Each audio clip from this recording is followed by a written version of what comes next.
Alhamdulillahi Rabbil Alamin. Hadana lihada wa ma kunna linahtadiya laula an hadana Allah.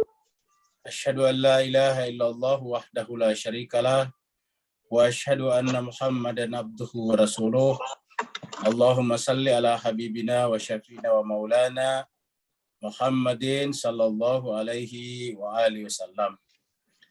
Bapak Ibu yang sangat berbahagia, kita bersyukur kita bersua kembali dalam keadaan sehat walafiat. Dan kalau ada di antara kita yang sakit, kita doakan semoga Allah berikan kesembuhan kepadanya dengan keberkahan pertemuan kita ini. Jemaah sekalian, kita teruskan pembahasan tadarus dan tadabbur surat yang ke-37. Surat As-Saffat. Malam ini kita masuk pada ayat 41 sampai 50. Karena bersama kita sudah ada Ustadz Wahyudin Wahid. Kepada beliau kita persilakan dengan segala hormat untuk memandu kita, membimbing kita membaca kitab suci Al-Quran. Kepada Ustadz Wahyudin Wahid kita persilakan dengan segala hormat. Ya, makasih banyak Ustadz. Baiklah, Ibu Bapak, kita mulai saja. 31 ternyata ya, 31 ya. 31. Ya, Ustaz. 31. Ya, Ustaz. 31. Ya, baik. Kita mulai. A'udzu billahi minasyaitonir rajim. Bismillahirrahmanirrahim. A'udzu billahi minasyaitonir rajim. Bismillahirrahmanirrahim. Haqqa alaina qawlu rabbina inna ladha'iqun.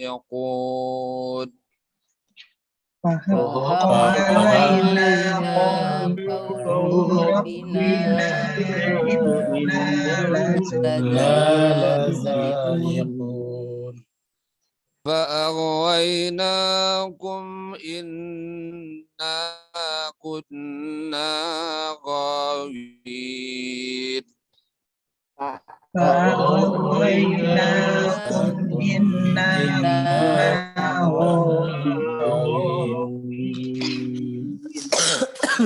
فإنهم يومئذ في العذاب مشتركون فإنهم يومئذ في العذاب مشتركون إنا كذلك نفعل بالمجرمين إنا كذلك نفعل بالمجرمين إنهم كانوا إذا قيل لهم لا إله إلا الله يستكبرون إنهم كانوا إذا قيل لهم لا إله إلا الله يستكبرون ويقولون أئنا لتاركو آلهتنا لشاعر مجنون ويقولون أئنا لتاركو آلهتنا لشاعر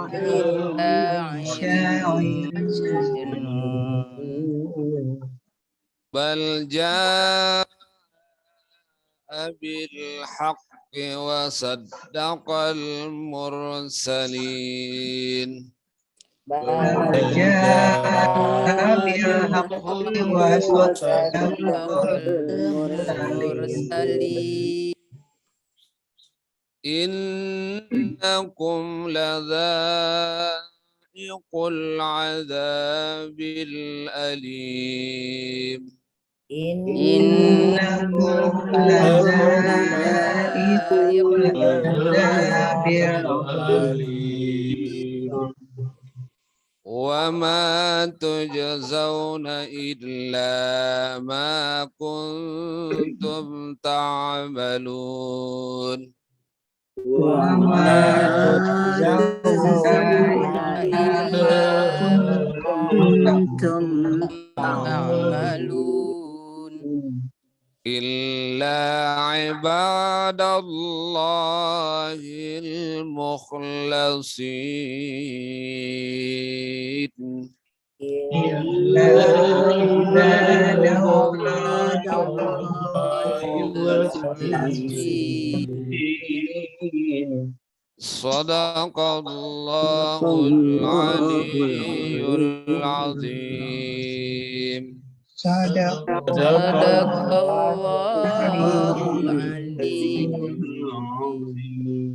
اللهم صل وسلم وزد وبارك على رسول الله وآله الأطهار على رسول الله وآله الأطهار اللهم صل على محمد وآل محمد. اللهم صل اللهم على صل على محمد وآل محمد اللهم صل على Muhammad wa ali Muhammad. Terima kasih banyak kita aturkan kepada Ustadz kita, Ustadz Wahidin Wahid. Semoga Allah SWT membalaskan kepadanya dengan balasan yang sebaik-baik balasan. Dan kelak memberikan tempat yang sebaik-baik tempat di sisi Allah Rabbul Alamin. Begitu juga Bapak Ibu semuanya, semoga dengan ayat-ayat suci Al-Quran akan ikut menjaga kesehatan lahir batin Bapak Ibu semuanya, melapangkan kehidupannya, memurahkan segala urusannya, sehingga Bapak Ibu dalam kehidupan dunia dan akhirat nanti kelak termasuk hamba-hamba yang diberkahi. Bapak Ibu yang saya berbahagia, sebelum kita lanjutkan, kita sampaikan bahwa nanti di akhir acara kita akan doakan salah seorang dari orang tua sahabat kita, jemaah kita yang hari ini berpulang ke rahmatullah, yaitu kita turut berduka cita kepada Ibu Miskih yang ibunya telah meninggal dunia pada hari ini, yaitu almarhumah Ibu Puasa binti Putih. Kita doakan nanti semoga almarhumah Ibu Puasa binti Putih diterima di sisi Allah Subhanahu wa taala. Jemaah sekalian, mari kita teruskan surat As-Saffat kita ayat 31 sampai 40. As-Saffat adalah bersaf-saf dan kita selalu tunjukkan bahwa burung-burung di angkasa pun juga selalu bergerak dengan saf-saf yang rapih.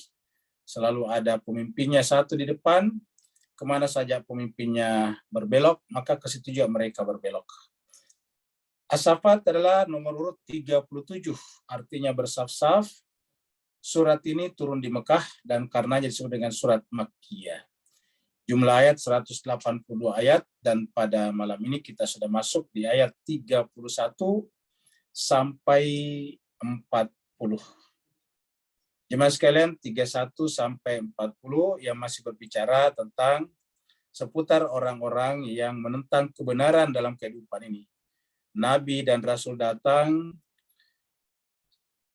yang merupakan caranya Allah mengorbankan kekasihnya demi keselamatan kita umat manusia, tetapi tidak sedikit di antara kita manusia yang bahkan kemudian bukan saja menolak, tapi memusuhi Nabi dan Rasul tersebut. Di akhirat nantinya Allah tunjukkan setiap perbuatan kita di dunia akan ada konsekuensi logisnya.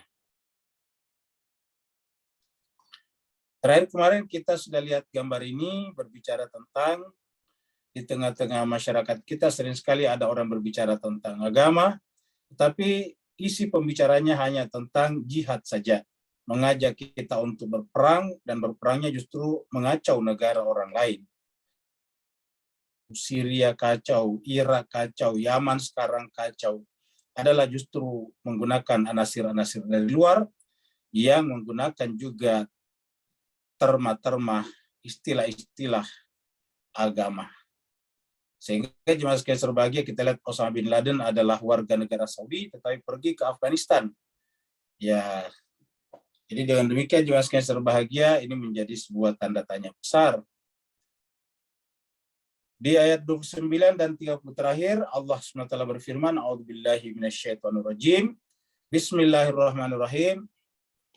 Ini adalah pengakuan daripada mereka-mereka yang dulu di dunia yang datang dari sebelah kanan kita. Yang datang sebagai orang yang kita percaya. Kata sebelah kanan itu orang kita percaya.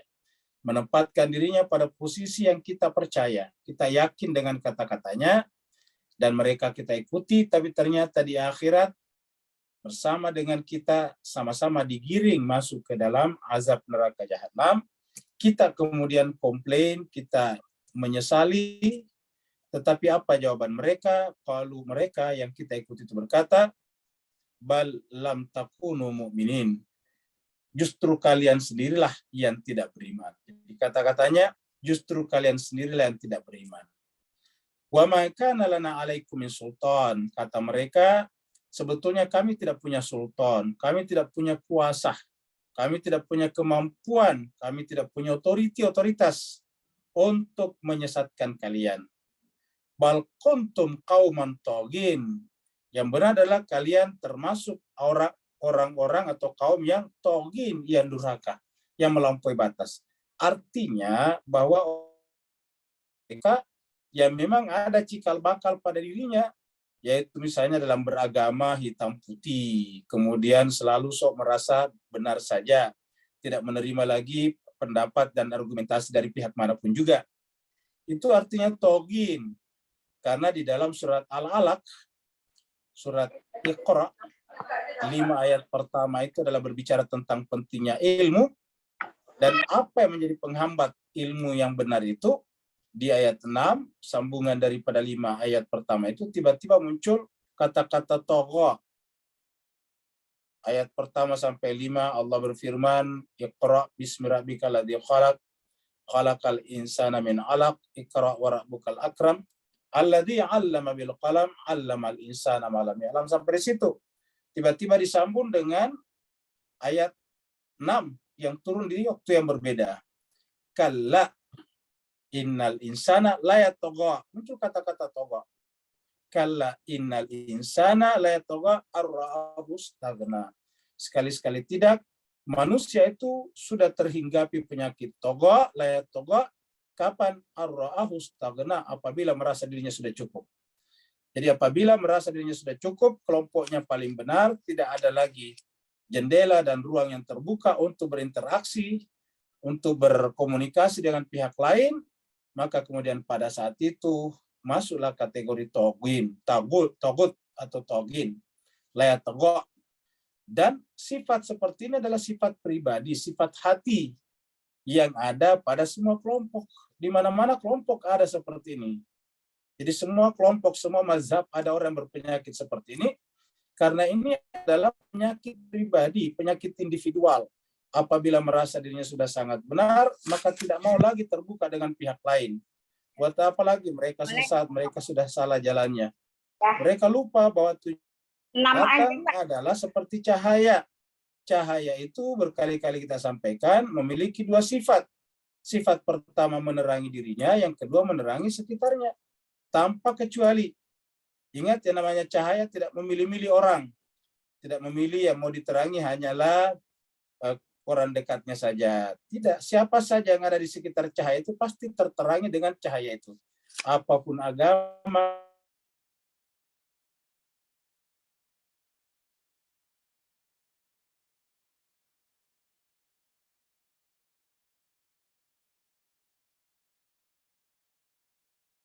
Kok suaranya hilang ya? untuk kelompoknya saja. Apabila itu terjadi, maka kita sudah dihinggapi penyakit innal insana la yatagha ar-ra'ahu istaghna. Sungguhnya manusia itu telah mengidap penyakit yatagha, toghin. Kapan? Apabila merasa dirinya sudah cukup. Sekarang kita masuk pada ayat baru, ayat 31. Ini adalah gambaran ilustrasi yang kita ambil dari neraka. Mereka mulai saling salah menyalahkan.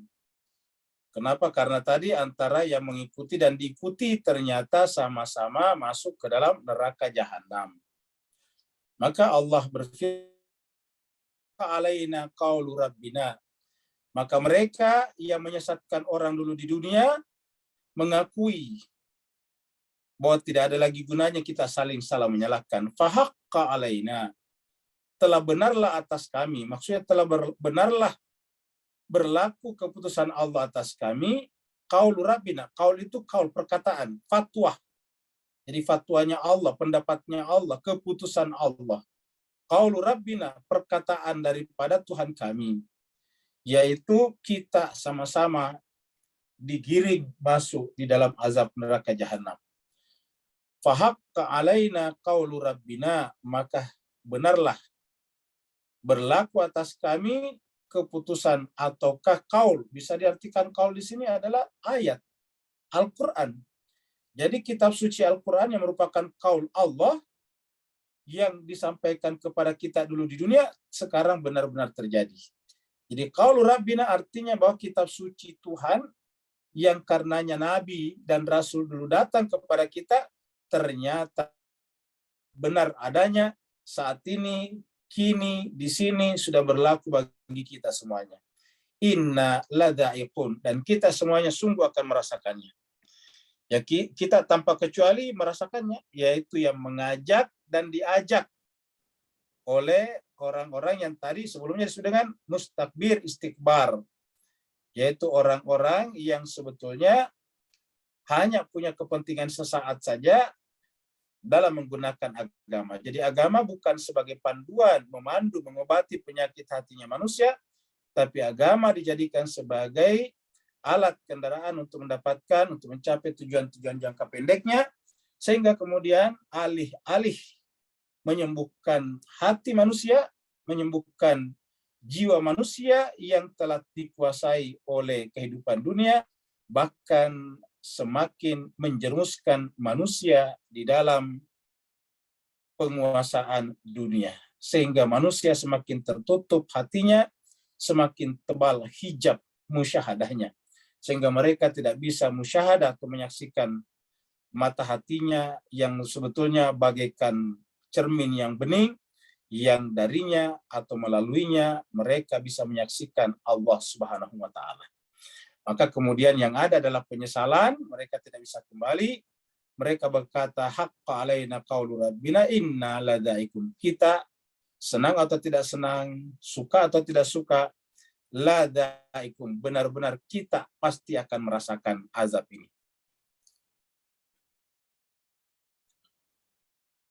Mereka semuanya tidak bisa berbuat apa-apa lagi. Lihatlah, api telah menguasai dirinya. Semuanya adalah panas. Ya, yang sangat panas. Kita saksikan bagaimana berkatup menunjukkan betapa penderitanya mereka di sana. Fa'agwaina, ini diakui. Fa'agwainakum. Kamilah yang menyesatkan kalian. Agwainakum. Kamilah yang menyesatkan kalian, dari kata gawa. Fa'agwainakum. Kamilah yang menyesatkan kalian. Dari mengakui kami benar menyesatkan kalian. Apa sebabnya? Inna kunna gawin, karena kami juga adalah orang yang sesat. Jadi mereka di sana mengakui kami juga orang yang sesat. Ya, kenapa? Ya, agama hanya dijadikan sebagai alat kepentingan-kepentingan saja. Harusnya itu kan agama, bayangan kita adalah ketenangan, kesejukan, hikmah, kearifan, kebijaksanaan. Agama bukanlah teriakan-teriakan memprovokasi. Agama bukanlah teriakan-teriakan menanamkan kebencian satu kelompok dengan kelompok lain. Agama adalah sebagai obat terhadap apa yang ada di dalam dada. Agama seperti mana disebutkan dalam Al-Quran adalah syifa'un lima fis sudur. Agama adalah obat terhadap penyakit bukan yang ada di dalam tubuh kita, tapi yang ada di dalam jiwa kita. Kalau sakit yang ada dalam tubuh kita, datang kepada dokter. Tapi kalau sakit yang ada di dalam jiwa kita, dalam pikiran kita, dalam konsepsi kita tentang kehidupan, maka obatnya adalah Al-Quran.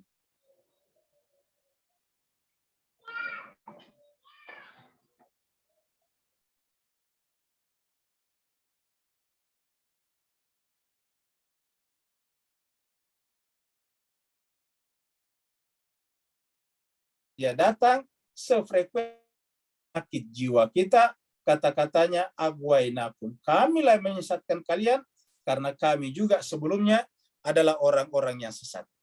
Inna kunna, kami juga dulu adalah gawin. Kalau Bapak Ibu sekalian mendengarkan kata-kata agwaina atau kagawa atau kagawin, ini pasti teringat dengan bahwa orang pertama, makhluk pertama yang mendapatkan vonis Allah bahwa mereka itu, dia itu adalah gawa, adalah iblis. Di dalam surat ini kita lihat ya. Kita lihat di dalam surat Al-A'raf ya, surat 7. Surat Al-A'raf ya, ayatnya. Jadi pada saat iblis ya, kita mulai dulu dari sini. Kita mulai dari sini nih, ayat 11. Allah berfirman, walaqad khalaqnakum, sungguh kami yang menciptakan kalian dari tidak ada menjadi ada.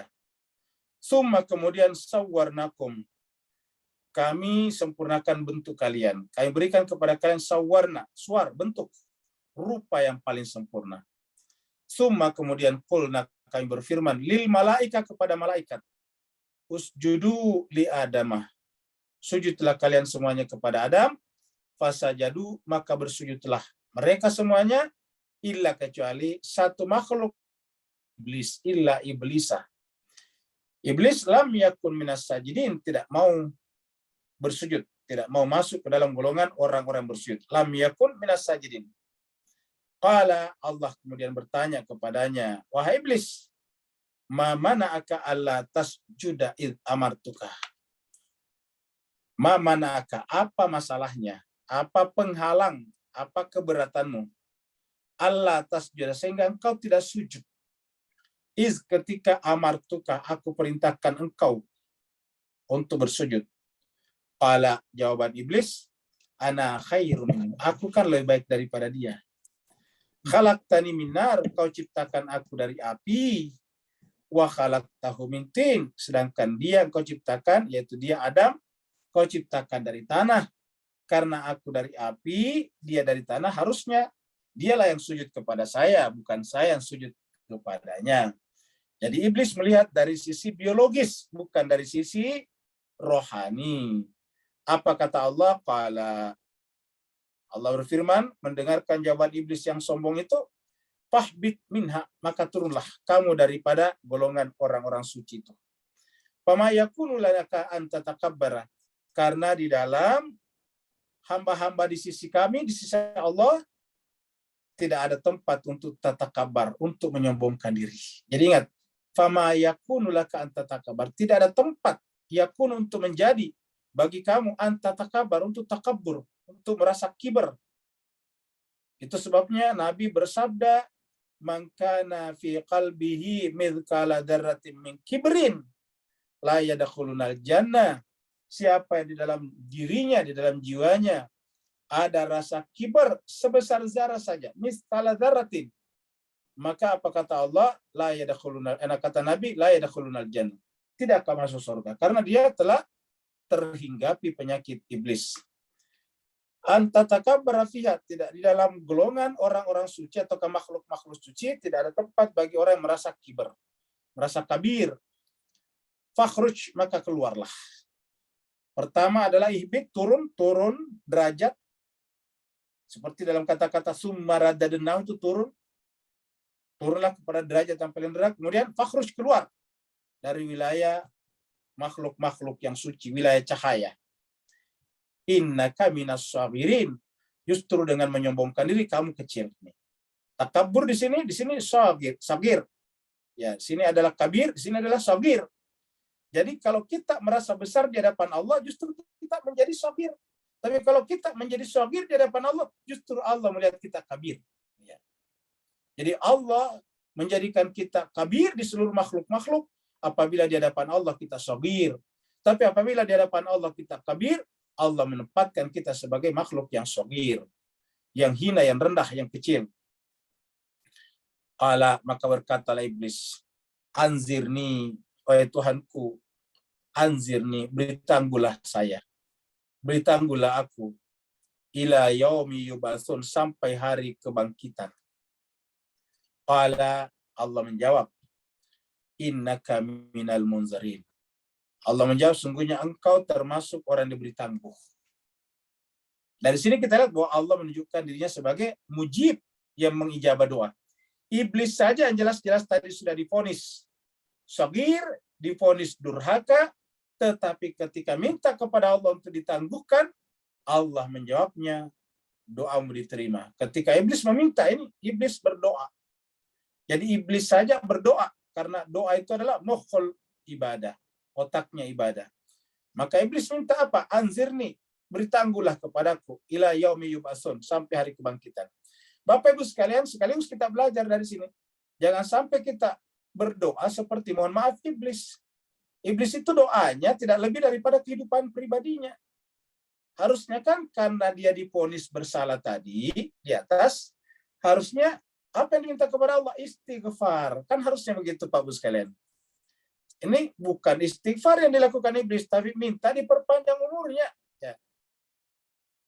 Sebenarnya diberi kesempatan hidup lebih banyak lagi. Untuk apa? Bukan untuk beribadah kepada Allah, tapi untuk melampiaskan benci dan dendamnya kepada anak cucu Adam. Jadi jemaah sekalian sebagai inilah bedanya doanya iblis dengan doanya hamba-hamba yang soleh. Ya, doanya adalah anzirni ila yaumi yub'atsun. Beritangguhlah aku untuk hidup sampai hari kebangkitan. Dan qala innaka minal munzarin.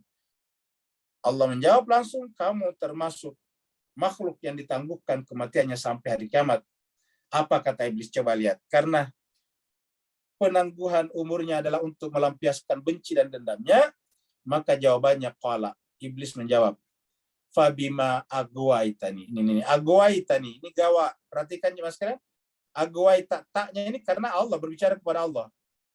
Fabima agwaitani. Karena kamu Tuhan telah menghukum, memvonis, memberikan penilaian kepada saya bahwa saya adalah gawa. Agwaita, tadi di sini lihat. Ya. Ini kata-kata gawin, kata-kata nih. Kalau di sini agwainakum, agwaina karena kami yang menyesatkan. Ya. Kalau di sini adalah agwaitani. Engkau Tuhan telah menghukumi aku sesat. Agwaita ni, taknya kepada Allah. Engkau Tuhan telah menghukumi aku sebagai orang yang tersesat. Karena engkau telah menghukumi aku sebagai hamba yang sesat, maka saya berjanji, la'aqudanna lahum sirataka al-mustaqim. La'aqudanna lahum, saya akan duduk di sekitar mereka. La'aqudanna itu dari kata qa'ada yaq'adu. Dari sini lahir kata maq'ad, tempat duduk. Maksudnya saya akan tongkrongi, saya akan jaga anak cucu Adam itu sampai mereka semuanya keluar dari jalan yang lurus. Maksudnya menjagai mereka agar mereka tidak ikut jalan yang lurus. Mereka agar mereka tidak ikut kepada siratal mustaqim. Siapa itu siratal mustaqim? Nanti disebutkan di ayat lain, yaitu ibadaka minhumul mukhlasin. Nanti disebutkan. Jadi siratal mustaqim ini adalah orang.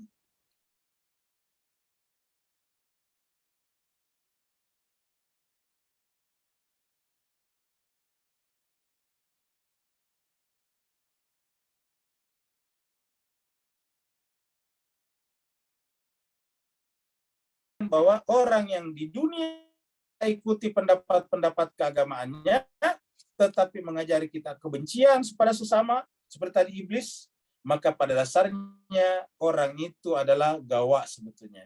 Dan di depan kita tidak mengaku, baru mengaku agwain menyesatkan kalian. Agwainakum, kami telah menyesatkan kalian. Apa sebabnya? Inna, karena sungguhnya kami juga di dunia gawin, termasuk orang yang sesat juga. Jadi dia sesat, menyesatkan kita juga. Ingat gambaran-gambaran sebelumnya kita, ingat ilustrasi kita sebelumnya, orang buta, orang yang tunanetra tidak melihat, orang tidak melihat tidak mungkin menuntut. Jadi tidak mungkin orang yang tidak melihat juga, menuntut yang tidak melihat juga. Atas dasar ini kita kurang begitu sepakat kalau dikatakan Umin itu adalah orang yang buta. Bagaimana mungkin Nabi Muhammad sebagai orang yang buta huruf dan sebagainya, tiba-tiba menuntun orang lain untuk tidak buta juga. Jadi harusnya jemaah sekalian berbahagia, kita sudah lihat ilustrasi sebelumnya pada pertemuan hari Senin yang lalu, bahwa saudara-saudara kita orang tunanetra, maksudnya benar-benar matanya tidak melihat pun bisa menuntun yang lain asalkan dia punya alat juga, yaitu namanya tongkat. Tongkat itulah yang menuntun dia, menentukan dia harus ke kiri dan ke kanan. Nah, jemaah sekalian, bagaimana mungkin ada orang yang buta mata hatinya, tertutup jiwanya dengan tirai-tirai kecintaan kepada kehidupan dunia yang saat ini, lantas kemudian memandu manusia lain untuk datang kepada sumber cahaya. Itu tidak mungkin. Bagaimana kita tahu kalau itu adalah orisinal pemandu atau tidak? Kita lihat, menanamkan kebenciankah kepada pihak lain, atau menanamkan amarahkah, membenturkan satu sama lain kah, membuat friksi-friksi sosial kah, menciptakan segregasi sosial kah, atau menciptakan menciptakan sosial gap di antara satu kelompok dengan kelompok lain yang suatu saat bisa diledakkan menjadi sebuah ledakan sosial, bisa menjadi chaos. Nah, kalau itu yang terjadi, pasti itu bukanlah pemandu kebenaran sejati. Tapi seperti di sini, kami justru menyesatkan kalian karena kami juga adalah orang-orang yang tersesat. Tapi pengakuan itu kita terima darinya di akhirat. Di dunia tidak mungkin. Nah, jadi cuma sekali berbahagia, lihatlah.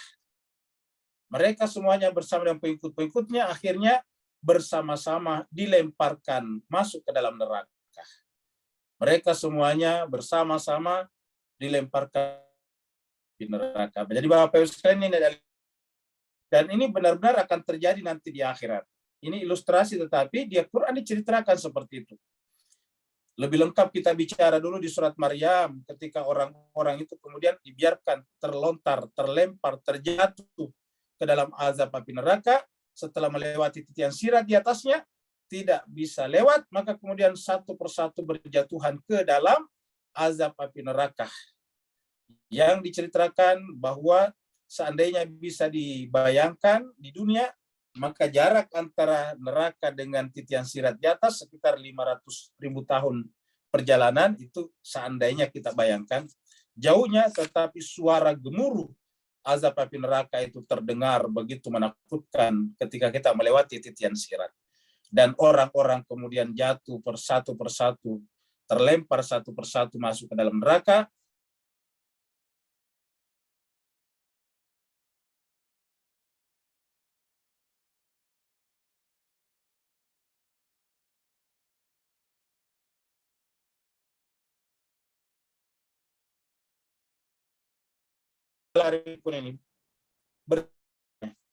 Mereka semuanya bersama-sama terlempar masuk ke dalam azab api neraka. Seperti kita lihat ilustrasi tadi.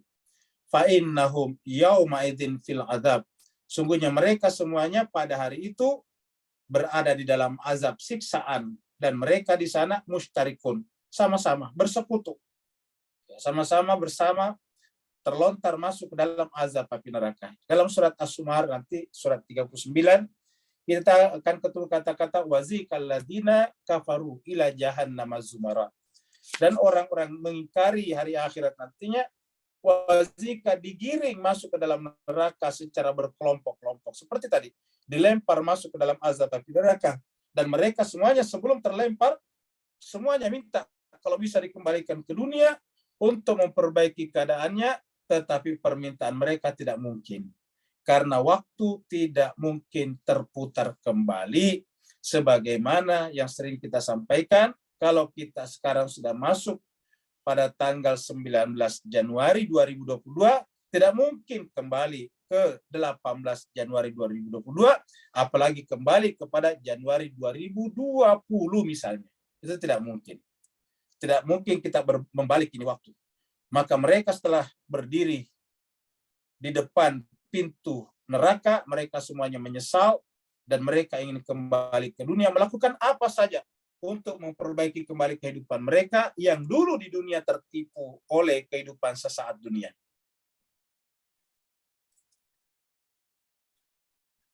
Inilah ketika mereka semuanya tenggelam di dalam azab api neraka, maka tidak ada lagi yang keluar dari tubuhnya kecuali hanya api dan api saja.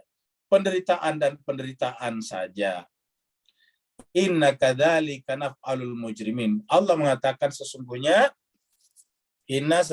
kami kadzalika begitulah. Naf'alu kami memperlakukan. Kami memperlakukan siapa? Bil mujrimin, orang-orang yang melakukan kejahatan di muka bumi. Ijram itu adalah melakukan perbuatan jahat. Begitulah kami memperlakukan orang-orang yang di dunia melakukan kejahatan, mujrimin. Bapak Ibu sekalian, mengacau negaranya orang itu dosa yang tak terkira. Membunuh satu orang saja dalam Al-Quran sama dengan membunuh seluruh manusia.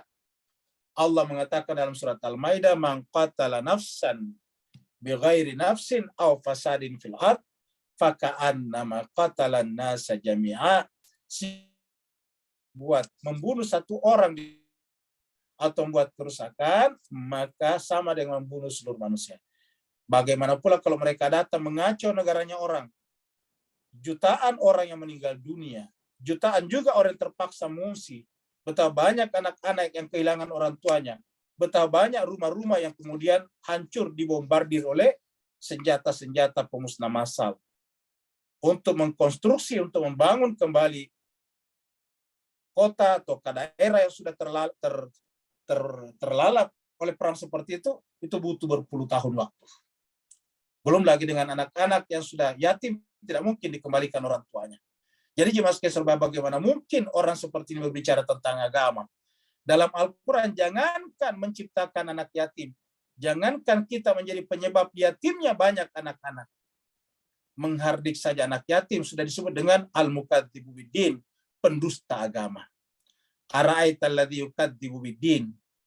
Apakah engkau telah melihat orang-orang yang mendustakan agama? Ara'aital ladzi yukadzibu biddin, yang mendustakan agama. Yaitu siapa? Yaitu orang yang menghardik anak yatim. Menghardik anak yatim saja itu sudah termasuk mukadzibu biddin atau yukadzibu biddin. Bagaimana pula kalau kita menjadi penyebab ratusan ribu anak-anak kehilangan orang tuanya? Yang namanya perang, Bapak Ibu sekalian, tidak ada yang mendatangkan kemaslahatan. Perang itu hanya mendatangkan kemaslahatan kepada siapa? Orang-orang yang tidak berperang, ada jauh di sana duduk-duduk demi nanti demi nanti industri minyaknya misalnya bisa bekerja. Karena begitu kacau suatu negara, nanti kemudian minyak negara itu dikuasai oleh mereka, pertambangan negara itu dikuasai oleh mereka. Mereka tidak mau tahu berapa yang meninggal dunia. Dan hebatnya jemaah sekalian berbahagia, yang digunakan untuk mengacau, merusak negara itu adalah kita juga yang mengaku sebagai muslim. Allah mengatakan, inna kadzalika naf'alul mujrimin. Begitulah kami berbuat terhadap orang-orang yang melakukan kejahatan. Jadi mujrimin ini kita artikan bukan hanya pendosa, tapi melakukan kejahatan. Innahum, sungguhnya mereka itu, kanu, dulu di dunia, idza qila lahum, apabila dikatakan kepada mereka, idza qila lahum la ilaha illallah. La ilaha. Jadi la merah kita artikan ini la, tidak boleh ada ilah. Tidak boleh ada ilah illa kecuali Allah, ya. Kecuali Allah Subhanahu wa taala. Jadi orang-orang ini adalah apabila dikatakan kepada mereka, kapan dulu di dunia, kanu dulu di dunia, apabila qila dikatakan lahum kepada mereka, la, tidak ada ilah illa kecuali Allah. Jadi ini adalah pernyataan yang harus kita selalu baca. Ini zikir kita. La ilaha illallah, apabila dikatakan kepada mereka la ilaha illallah, yastakbirun, mereka istikbar. Sama lagi tadi. Sama ayat sebelumnya. Mereka yastakbirun, mereka menyombongkan dirinya. Jadi jemaah sekalian, inti agama itu apa? Inti agama itu adalah menanamkan, memahamkan, mengisbatkan, mematrikan kalimat ini di dalam jiwa setiap manusia. Itulah tujuan agama. Yaitu la ilaha illallah. Tidak boleh ada ilah apapun, termasuk kepentingan pribadi kita, kepentingan kelompok kita, illa kecuali Allah.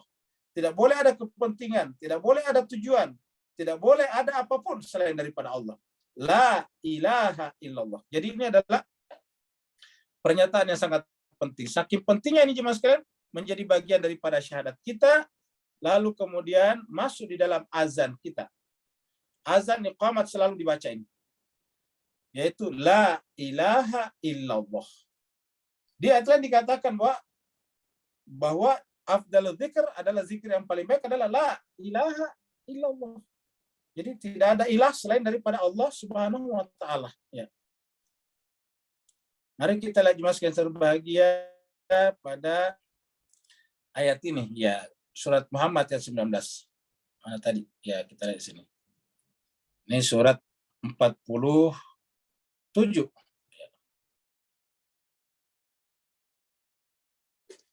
Ini surat Muhammad, surat 47, ya.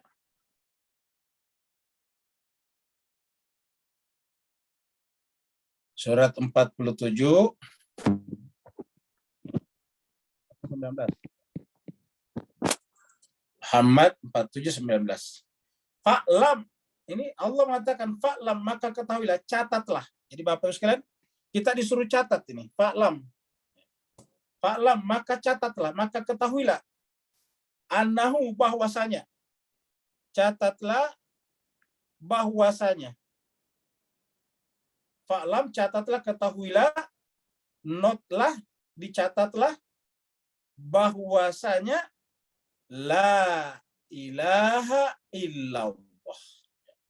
Catatlah baik-baik bahwa la ilaha illallah. Sama tadi ini. Sama tadi dengan ini. La ilaha illallah.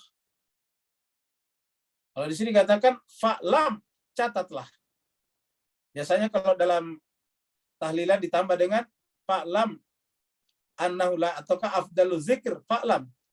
Afdalu zikri fa'lam annahu la ilaha illallah.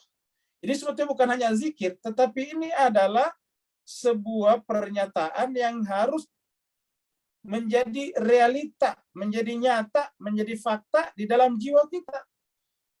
Apabila tidak menjadi fakta, tidak menjadi realita di dalam jiwa kita, berarti ini hanya hafalan saja. Karena kalau hafalan, semua orang bisa mengucapkannya. Burung beo juga bisa mengucapkan ini. Burung beo bisa mengucapkan ini. Kenapa? Hafalan. Tapi ini adalah bukan hafalan. Kenapa? Ini diketahui. Fa'lam artinya ilmuilah. Fa'lam ini dari kata alima ya'lamu i'lam. Fa'lam. Ini adalah i'lam. Ketahuilah. Jadi ini adalah dari kata alima, ya, ini alima. Ya'lamu, ya. Alima ya'lamu, baru kemudian lahirlah kata kerja perintah, i'lam, ketahuilah. Jadi ilmuilah, bukan hanya sekedar ucapkanlah. Dia tidak mengatakan qul, dia tidak mengatakan katakanlah. Tetapi mengucapkan menggunakan kata-kata fa'lam, ilmuilah, milikilah ilmu. Apa makna la di sini? Apa makna la di sini? La. Ya, apa makna ilah di sini? Apa makna ilah di sini? Ilah di sini. Ya. Apa makna Allah di sini? Jadi kita lihat jemaah sekalian, dari 4 patah kata ini, la satu kata, ilah satu kata, ilah satu kata, Allah satu kata. Jadi ada 4 kata. Ya. Kita lihat jemaah sekalian berbahagia. Kata pertama ini adalah la, itu adalah negasi, meniadakan, pengosongan. Jadi ini adalah yang pertama ini adalah la ilaha. Jadi ini adalah, nah ini adalah kita kasih merah, la, meniadakan. Ya. Ini adalah la, tidak ada. La. Jadi menolak semuanya. Tidak ada apa? Tidak ada ilah. Tidak boleh ada ilah apapun. Apa saja, la ilah, semua ilah. Ilah itu dari kata alaha, menyembah. Ilah sesuatu yang disembah. Sesuatu yang dikagumi oleh jiwa kita. Sesuatu yang dijadikan tujuan oleh jiwa kita. Itu adalah ilah.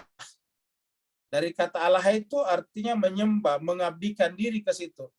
La ilaha, tidak boleh ada ilah. Baru muncul di sini penegasian lagi, ilah. Ini adalah isbat namanya. Jadi ini adalah meniadakan. Jadi ini adalah, kalau kita tulis, ini adalah negasi, ini negasi. Sedangkan ini adalah isbat, ya, adalah apa namanya, menerima. Ya. Jadi ini adalah negasi, ini adalah afirmasi. Nah, ini adalah negasi, ini adalah afirmasi, ini adalah ilat, ini adalah isbat. Tidak boleh ada ilah. Semuanya hilang, ilah kecuali. Ya, jadi semuanya harus bersihkan kecuali. Kata kecuali di sini artinya apa? Secara alamiah, secara asli memang ada dalam diri kita. Karena kata kecuali di sini memang ada di sana. Jadi ini memang sudah ada di sana. Dia adalah ilaha illallah. Tidak boleh ada ilah selain daripada Allah. Biasanya orang dalam berzikir cuma sekalian ditarik dari kiri. Dari sebelah kiri. La ilaha, ditarik keluar. Ini kan menghilangkan. Apa yang dihilangkan? Ilah. Dari mana? Dari jiwa kita. Baru kemudian kita balik lagi kembali. Jadi kemudian kepala kita diturunkan ke bawah. La ilaha illah. Illah baru kemudian Allah. Isbat, yaitu Allah. Sehingga dengan kata-kata ini, maka yang ada hanya Allah. La ilaha illallah. Baru setelah itu baru wastaghfir li dzambika walil mu'minina wal mu'minat. Baru kemudian istighfarlah untuk dosa-dosamu. Jadi kita harus sampai ke sini dulu, la ilaha illallah. Jemaah sekalian, la ilaha illallah ini bukan hanya kalimat, tetapi sekaligus juga orang. Jadi ada orang, ada figur-figur yang seluruh jiwa raganya adalah la ilaha illallah. Nabi-nabi dari Adam sampai yang terakhir, itu semuanya adalah merupakan manifestasi daripada kalimat. Kalimat apa? La ilaha illallah. Jadi kalau kemudian Nabi Ibrahim diuji dengan wa idzi battala Ibrahim rabbu bi kalimatin fatamahun, bi kalimatin, apa kalimat? Yaitu orang-orang, figur-figur, person-person, individu-individu yang di dalam jiwanya sudah menjadi kenyataan. Ini bukan lagi bacaan, tetapi sudah menjadi kenyataan bahwa jiwanya adalah la ilaha illallah. Tidak ada lagi selain daripada Allah. La ilaha illallah. Ingat cuma sekalian, ilah di sini bukan hanya benda, bukan hanya uang, bukan hanya roti, bukan hanya makanan dan minuman, tetapi juga kepentingan diri kita sendiri. Ya. Mari kita lihat misalnya di sini. Ya. Kita lihat di sini. Ya. Kita lihat surat 2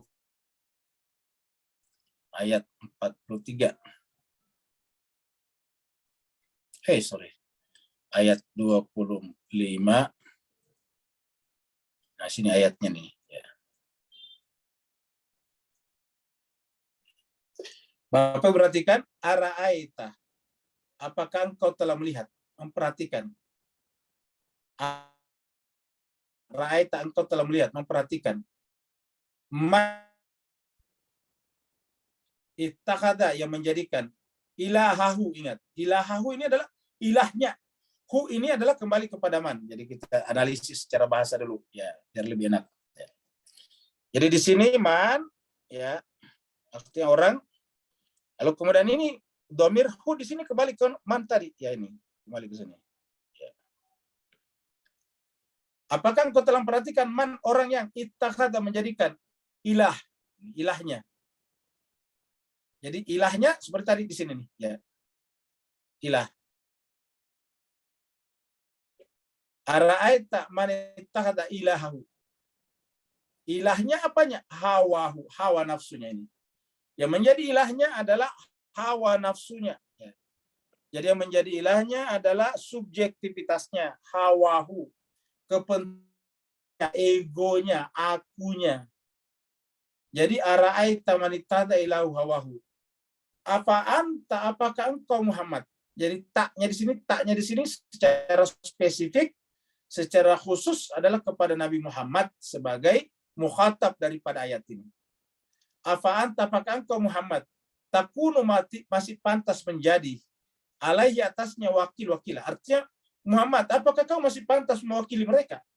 Artinya orang yang menjadikan hawa nafsunya sebagai ilahnya, tidak mungkin Nabi menjadi wakil atasnya. Takunu alaihi wakila. Apakah masih pantas Muhammad engkau menjadi wakil atas mereka? Tahsabu, ataukah engkau menyangka anna bahwa aksarahum, kebanyakan mereka, yasmaun, masih mau mendengar, aw yakilun, atau menggunakan akalnya. Yakilun, menggunakan akalnya. Artinya apa? Tidak lagi menggunakan akalnya dan tidak mau mendengar.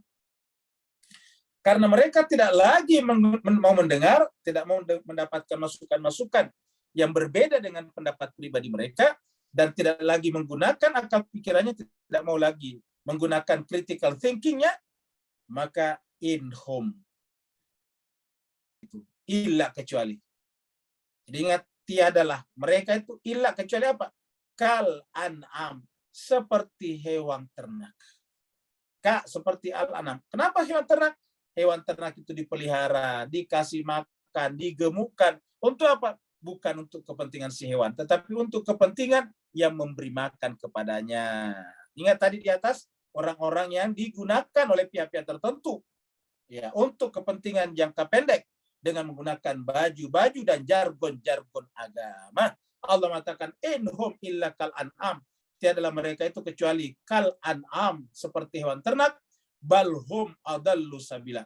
Bahkan mereka itu lebih sesat lagi jalannya. Lebih sesat dari hewan ternak. Kenapa? Hewan ternak tidak mencelakai orang, tapi mereka ini bisa mencelakai orang. Ya, hewan ternak kalau mencelakai orang paling menanduk misalnya, kalau mengamuk. Tapi mereka bisa menghancurkan kota, bisa menghancurkan negara, bisa membuat yatim ratusan ribu anak. Makanya Allah katakan, inhum illa kal an'am. Tiadalah mereka itu kecuali seperti hewan ternak, balhum adallu sabila. Bahkan mereka jalannya lebih sesat lagi daripada hewan ternak. Jadi kita kembali lagi ke sini. Jadi innahum la ilaha yastakbirun. Jadi harusnya yang namanya la ilaha illallah ini, ilah, adalah termasuk diantaranya istighfar ini istighfar. Ini termasuk ilah. Jadi harusnya yang dihilangkan di sini, ini termasuk yang dihilangkan di sini adalah ini, yaitu istighfar. Ya. Jadi kalau kita la ilah itu tadi hawa. Ingat tadi ara'aita man ittakhadha ilahahu hawa. Hawa itu apa? Di antaranya adalah keakuan, ego, rasa hebat sendiri, ya. Dan rasa hebat ini bisa karena ilmu, bisa karena keturunan, bisa karena pengetahuan, bisa karena gelar status sosial, bisa karena pangkat, dan bisa karena penampilan fisik dan sebagainya. Itu banyak yang menyebabkan kita bisa istighfar. Ya. Allah mengatakan la ilaha illallah, mereka tolak itu karena apa? Karena yastakbirun, mereka istighfar. Kibar inilah yang menolak isbat daripada illallah.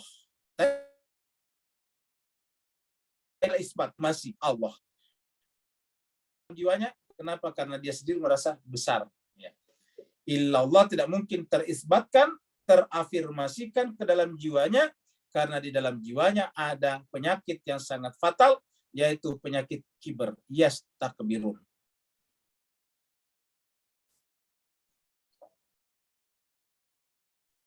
Gimana sekali berbahagia, banyak orang di dunia yang kelihatannya hidupnya bagus, tetapi tanpa mereka sadari sebetulnya mereka telah membangun kehidupannya di atas bara api neraka. Banyak orang yang kelihatannya bagus, ya kehidupannya bagus, kelihatan dari luar bahagia, semua kebutuhannya ada. Tapi tanpa mereka rasakan, mereka sedang di neraka. Karena apa? Ya, kata Al-Quran, wa yaquluna, karena mereka berkata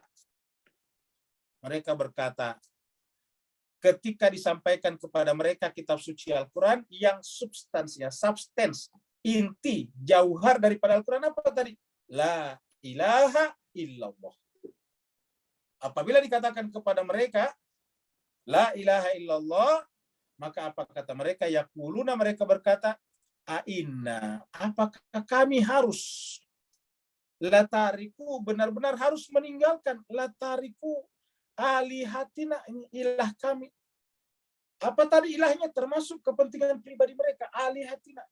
Apakah kami harus meninggalkan ego kami, aku kami, kepentingan pribadi, individu, kepentingan subjektif kami. Latariku alihatina. Li syairin, untuk seorang penyair majnun yang gila, coba. Maka pantaskah kami meninggalkan Tuhan-Tuhan kami, kenikmatan-kenikmatan kami, hanya karena imbauan, ajakan seorang penyair yang gila. Ingat jemaah sekalian, Nabi Muhammad disebut sebagai penyair yang gila. Kenapa? Karena Al-Quran ini adalah indah sekali. Di dalam surat Yasin kita sudah baca juga. Ya. Jadi li syairin majnun. Apakah kami harus meninggalkan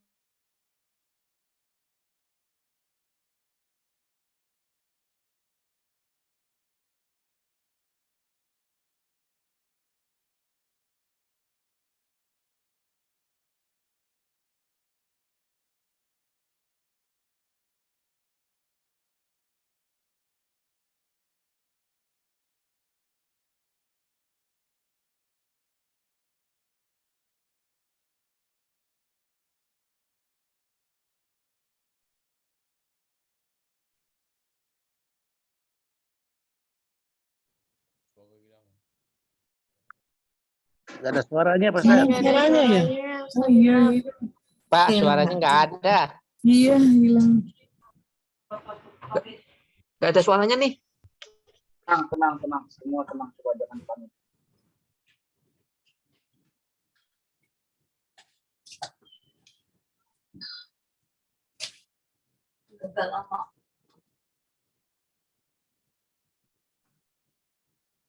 Kalau tidak ada suara, berarti signalnya jatuh, down.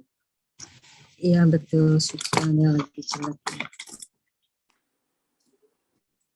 Allahumma shalli ala Muhammad wa ali Muhammad. Assalamualaikum. Allahumma sholli ala Muhammad wa ali Muhammad.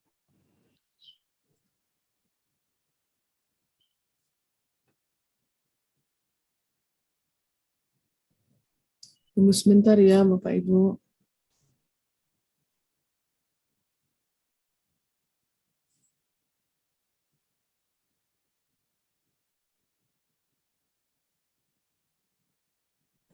Bapak Ibu sekalian, mohon maaf tadi keluar ya.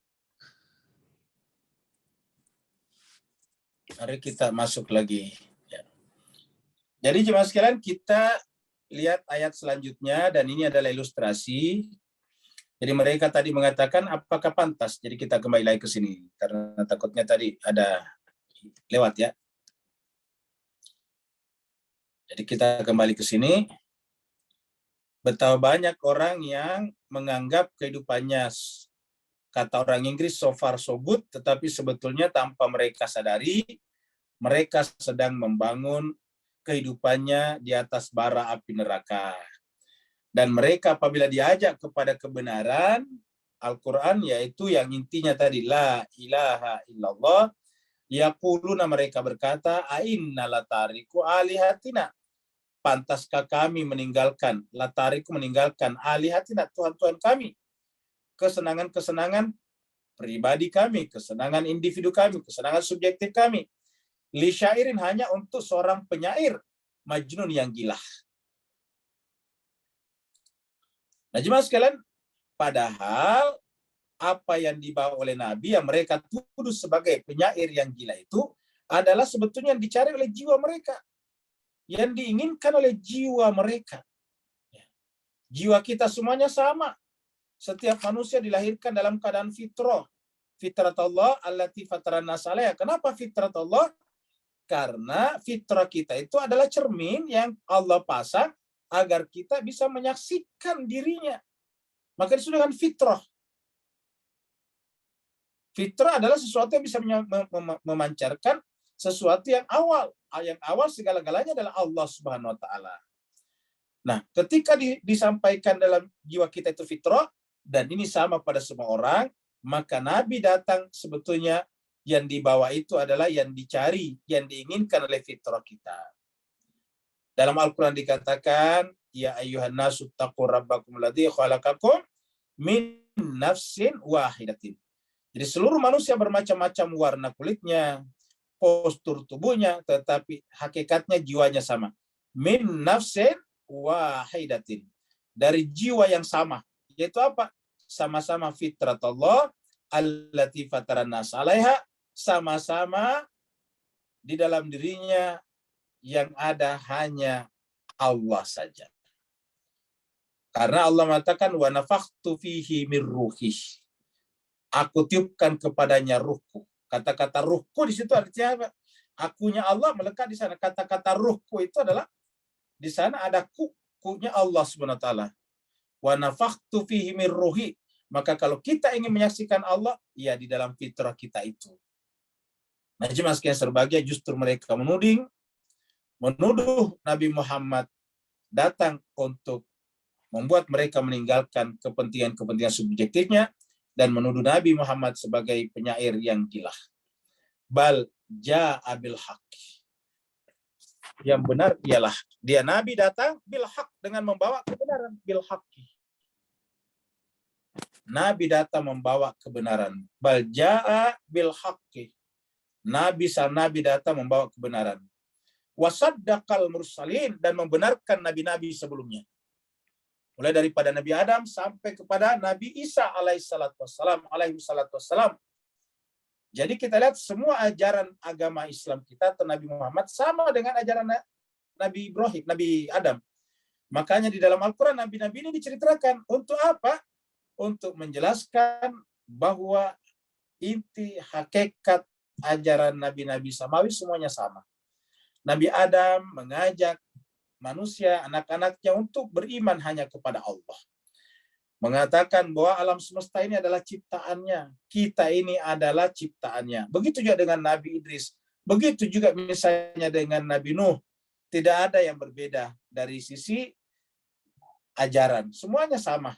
Nabi Saleh juga begitu. Nabi Hud juga begitu. Nabi Ibrahim juga begitu. Semuanya mengatakan supaya la ta'budu illallah. Supaya kalian jangan menyembah apapun selain aku.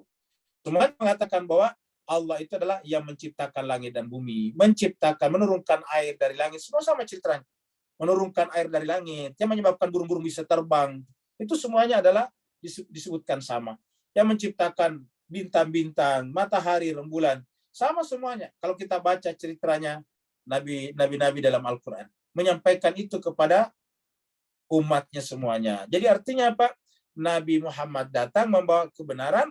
Apa itu kebenaran? Adalah fitrah yang ada tersimpan sejak lahir dalam jiwa kita. Dan ajaran ini saddaqal mursalin, membenarkan rasul-rasul sebelumnya. Innakum lada'iqul adabil alim. Kalau kalian menentang ini, maka sungguhnya kalian, kata Nabi, innakum, sungguhnya kalian, lada'iku, benar-benar akan merasakan. Jadi benar-benar akan merasakan al-adab al-alim, azab yang pedih. Jadi sebetulnya tidak ada ruginya Nabi, tidak ada untungnya juga. Artinya Nabi Muhammad atau nabi-nabi yang lain tidak runtuh klaim kenabiannya hanya karena tidak ada pengikutnya. Tuhan tidak mencabut gelar kenabiannya hanya karena tidak ada yang mengikutinya. Sebagaimana Nabi juga tidak terangkat derajat kenabiannya di hadapan Allah karena banyak pengikutnya. Kenapa? Karena Nabi datang bukan untuk kepentingan pribadinya. Nabi datang justru karena rasa welas asih, rasa cinta, yang cinta itu diwarisi dari Allah SWT dan cinta itu disorotkan kepada seluruh makhluk, terutama kepada manusia, sehingga Nabi merasa kasih, merasa ibah. Apabila kita tidak dengarkan pesan-pesan langit, maka nanti kita di akhirat menjadi ladzaikul adabil alim, benar-benar akan merasakan azab yang pedih. Lazaikul adzabil alim, benar-benar akan merasakan azab yang sangat pedih. Nah, jemaah sekalian berbahagia, iblis mengatakan, atau mereka tadi yang masuk dalam neraka mengatakan bahwa yang bisa selamat nanti adalah orang mukhlas. Ini juga Nabi atau Tuhan juga mengatakan, Tuhan, iblis di berbagai tempat mengatakan, yang saya tidak bisa goda adalah illa ibadakalah, ibadaka minal mukhlasin, illa ibadakal mukhlasin, kecuali hamba-hambamu yang mukhlas. Begitu juga di ayat berikutnya juga Tuhan menyampaikan seperti itu. Siapakah orang-orang mukhlas itu? Ingat, bukan mukhlis, tapi mukhlas. Mukhlas adalah orang-orang yang sudah terjaga daripada syaitan, yang tidak mungkin lagi dikuasai oleh syaitan. Mukhlas adalah orang-orang yang bersih. Kata-kata suci, toyib, sama dengan misalnya yutahhirakum tathira. Tathir itu juga sama dengan suci. Ikhlas juga begitu. Karena ikhlas itu artinya tidak ada lagi kepentingan. Itulah sebabnya surat yang berbicara tentang keesaan Allah disebut surat Al-Ikhlas juga. Jadi surat yang berbicara tentang keesaan Allah namanya surat Al-Ikhlas. Surat Qul Huwallahu Ahad. Kenapa disebut surat Al-Ikhlas? Karena kalau kita isbatkan itu surat, kalau kita sifat itu surat, tidak ada lagi yang ada pada diri kita kecuali satu, yaitu Allah Subhanahu wa taala. Nah, mereka-mereka yang mukhlasin adalah mereka-mereka yang sudah keluar semuanya kecuali hanya satu dalam jiwanya, yaitu Allah Subhanahu wa taala, dan karenanya iblis tidak sanggup mendekatinya. Illa ibadaka minhumul mukhlasin, kecuali hamba-hambamu yang masuk dalam kategori mukhlas. Mereka inilah yang datang ke tengah-tengah kita membangun perahu, seperti yang telah kita bahas sebelumnya. Di dalam surat Yasin juga kita sudah bicarakan. Nabi sudah mengatakan bahwa perumpamaan keluargaku yang suci yang disebutkan dalam surat 3333 adalah seperti perahu Nabi Nuh. Masalu ahli baiti kasafinati Nuhin man rakibaha najah. Perumpamaan keluargaku yang suci yang disebutkan dalam surat 3333 itu adalah sama dengan perahu keselamatan Nabi Nuh. Man rakibaha, maka siapa menaikinya, maka dia akan selamat. Dan jemaah sekalian berbahagia, di sana kita lihat ini satu rangkaian. Di sana yang tertinggi adalah Allah, kemudian di bawahnya ada Muhammad, ada Ali, ada Fatimah, dan seterusnya sampai kepada yang terjadi yang terakhir adalah Muhammad Al-Mahdi. Nah, jadi jemaah sekalian berbahagia, ini adalah 14 total manusia suci yang disebut semuanya dengan al-mukhlasin. Kalau kita bersama dengan mereka, maka iblis tidak akan berani. Wa ma tujzauna illa ma kuntum ta'malun. Tiadalah mereka dibalasi. Nikmat tiadalah mereka dibalasi illa kecuali sesuai dengan apa yang kalian kerjakan. Jadi artinya apa? Neraka itu bukan Tuhan yang kasih, tetapi kita yang menghadirkannya. Tak malu tadi. Illa ma kuntum, apa sesuai dengan apa kuntum yang kalian dulu di dunia tak malu kerjakan. Jadi illa ma kuntum tak malu, sesuai dengan apa yang dulu di dunia, kuntum ini kalian di dunia tak malu kerjakan. Jadi Allah sebetulnya tidak memberikan apa-apa kepada kita kecuali yang kita buat sendiri. Tujzauna, makanya disebut dengan diberikan ijazah, diberikan balasan sesuai dengan apa yang kita kerjakan dulu di dunia. Jadi bukan Tuhan yang masukkan kita ke neraka, tapi kita sendiri yang memasukkan diri kita dalam neraka. Itulah sebabnya tadi ketika kita tampilkan ilustrasi satu keluarga yang kelihatannya baik, semuanya ada, tetapi dia seakan-akan hidup di dalam bara api neraka karena mereka sendiri yang sedang mengayuh, melayarkan, menjalankan perahu rumah tangganya ke arah itu. Illa ibadallahil mukhlasin. Ini kalau di tempat lain iblis yang berkata. Ya. Dan boleh jadi juga ini kalau dikembalikan kepada sebelumnya. Ya, tetapi ini adalah lebih kepada Allah SWT. Wa ma tujzauna, ini para ahli, para penjaga neraka mewakili Allah mengatakan wa ma tujzauna, tiadalah kalian dibalasi illa kecuali ma kuntum ta'malun, illa kecuali. Jadi yang tidak masuk ke dalam kategori ini illa kecuali ibadallahil mukhlasin, kecuali hamba-hamba Allah yang mukhlasin, kecuali hamba-hamba Allah yang mukhlasin. Bukan lagi mukhlis, ingat Pak Ustaz, bukan mukhlis tapi mukhlas. Mukhlas ini sudah lebih tinggi daripada mukhlis. Kita ini Pak Ustaz, paling tinggi derajat kita bisa capai mungkin adalah mukhlis. Seperti yang kita baca dalam surat Al-Bayyinat. Wa ma umiru illa liya'budullah mukhlishina lahuddin. Itu paling tinggi ke situ kita. Illa liya'budullah mukhlishina lahuddin. Tetapi yang diberikan jaminan di sini adalah illa ibadallahil mukhlasin, kecuali hamba-hamba kamu yang mukhlas, yang ini disebutkan oleh iblis di dalam surat yang kita buka berikut ini, itu surat 15, surat Al-Hijr. Ayatnya kita lihat dari kita mulai dari 39 ya. Qala, iblis berkata waktu diusir dari sorga dan dari kalangan orang manusia, makhluk suci. Berkata iblis, Rabbi wahai Tuhanku, bima agwaitan. Ini muncul lagi agwaitan sama tadi di surat Al-Araf. Ini surat Al-Hijr, surat 15 ayat 39. Tadi surat Al-Araf. Iblis berkata, Rabbi wahai Tuhanku, bima agwaitani, disebabkan kau telah memvonis aku sebagai sesat, la uzayyinanna lahum, maka saya akan datangi anak cucu Adam dengan cara la uzayyinanna lahum, aku akan menjadikan indah bagi mereka fil ardi, kehidupan di muka bumi, wala ughwiyannahum, lamnya di sini taukid, dan aku pasti akan menyesatkan mereka semuanya. Berarti orang yang kita anggap tadi itu ahli agama ternyata boleh jadi adalah bagian daripada ini, karena la ughwiyannahum, aku akan menyesatkan mereka ajmain, seluruhnya. La ughwiyannahum ajmain, saya akan sesatkan mereka semuanya. Ajmain, ini kata-kata ajmain. Illa, kecuali. Ini adalah iblis yang mengatakan illa. Illa siapa? Illa ibadaka minhumul mukhlasin. Illa kecuali ya ibadaka, hamba-hamba Tuhan, minhum dari kalangan mereka al-mukhlasin, yang mukhlas. Pertama ibadaka, baru kemudian ada pembatas minhum, yaitu mukhlasin. Siapakah minhum itu? Al-mukhlasin. Jadi tidak semua ibadah, tapi minhum dari kalangan mereka saja. Sedikit, itu al-mukhlasin. Ya. Siapakah mereka ini? Allah mengatakan qala. Ini kata Allah, Allah berfirman. Menjawab tadi janji daripada iblis. Hada siratun alayya mustaqim. Inilah jalan alayya mustaqim. Inilah jalan yang paling tinggi, yang lurus. Hada siratun alayya mustaqim. Inilah jalan yang lurus. Jadi maksudnya siapa itu maksudnya jalan yang lurus? Jalan pemilik daripada al-mukhlasin.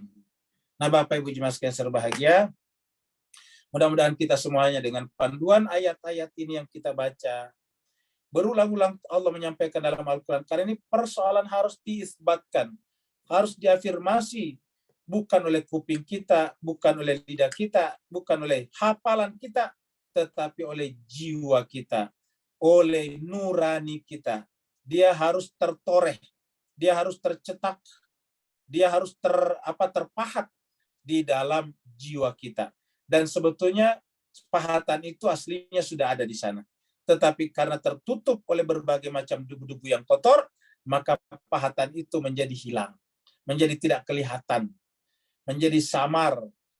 Pahatan itu adalah pahatan fitrat Allah allati fataran nasa alaiha la tabdila li khalqillah dzalika dinul qayyim. Bapak Ibu sekalian yang mau bertanya dipersilakan. Assalamualaikum Ustaz.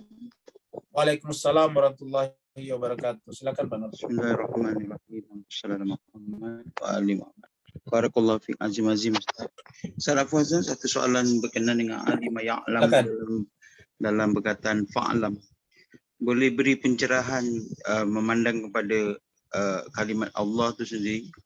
hu tak terjangkau, maka beri pencerahan tersirat alif lam lam ha tadi Ustaz. Alif lam lam ha. Barakallahu fi. Afwan. Baik, terima kasih banyak. Jadi jemaah sekalian berbahagia, kita lihat tadi kembali surat Muhammad ya. Surat 47 ya. Lam fa maka i'lam, ketahuilah. Jadi harus diketahui, harus menjadi ilmu.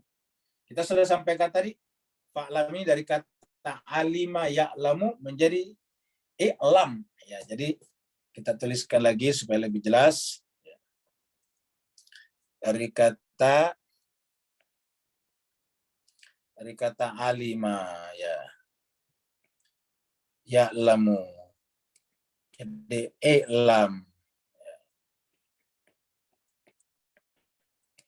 Ya'lamu, i'lam. Ya. Jadi alima ya'lamu i'lam. Mengetahui, i'lam, ketahuilah, catatlah, camkanlah. Ya. Jadi maksudnya i'lam, jadikanlah ilmu. Makanya karena proses ini, Bapak Ibu sekalian ya, proses ini kan membutuhkan waktu yang lama, makanya dalam kaitan dengan inilah Allah mengatakan wa qul rabbi zidni ilman. Katakanlah Muhammad, rabbi zidni ilman. Wahai Tuhanku, tambahkanlah kepadaku ilmu. Kenapa? Karena Tuhan mengatakan fa'lam. Fa'lam berarti kan ilmu. Dari kata alima ya'lamu ilman, dari kata ilmu. Maka kita meminta rabbi zidna ilman. Ilmu apa maksudnya? Ilmu tentang la ilaha illallah.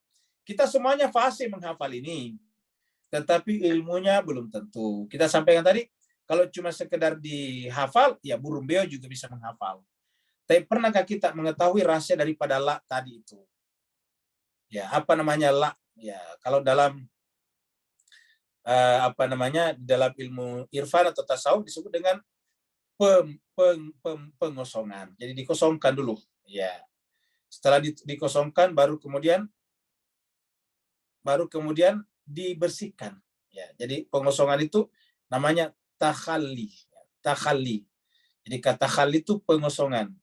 Jadi pada saat kita mengucapkan la ilaha, jadi dua kata ini harus disambung, la ilaha. Tidak artinya pengosongan. Pengosongan jiwa kita dari mana? Dari ilah apapun. Namanya takhalli. Pengosongannya adalah la, tidak boleh ada tidak. Jadi manusia itu pertama kali harus berkata tidak dalam jiwanya. Terhadap apapun yang akan menempati singgasana jiwanya, la. Ya, uang mau tinggal di sana, la. Ya. Pangkat mau tinggal dalam jiwa, la. Di mana pangkat? Di kantor. Di mana uang? Di bank, di dompet. Semua yang ingin mengambil tempat di dalam jiwa kita, termasuk pasangan hidup kita, istri, suami, dan anak kita, harus la. Ya, jadi harus la. Jadi istri mau mengambil tempat di sana, la. Suami ingin mengambil tempat di sana, la. Ya. Kalau ada orang yang tidak berkata begitu, maka orang itu akan mau melakukan apa saja demi suaminya, demi istrinya, demi anak-anaknya. Padahal la, ya, ilaha. Jadi ini adalah takhalli. Illa, kecuali. Nah ini artinya pembersihan. Illa, pembersihan. Namanya tahalli. Ya, jadi la ilaha ini adalah takhalli. Illa adalah tahalli. Allah artinya apa? Tajalli. Jadi bertajalli. Jadi setelah kosong barulah muncul tajalli. Tajallinya Allah di sana. Jadi la ilaha takhalli. Jadi kita lihat jemaah sekalian ya. Ini kita tulis ini ya. Ini adalah takhalli. Kemudian illa. Ini adalah baru kemudian yang terakhir ya.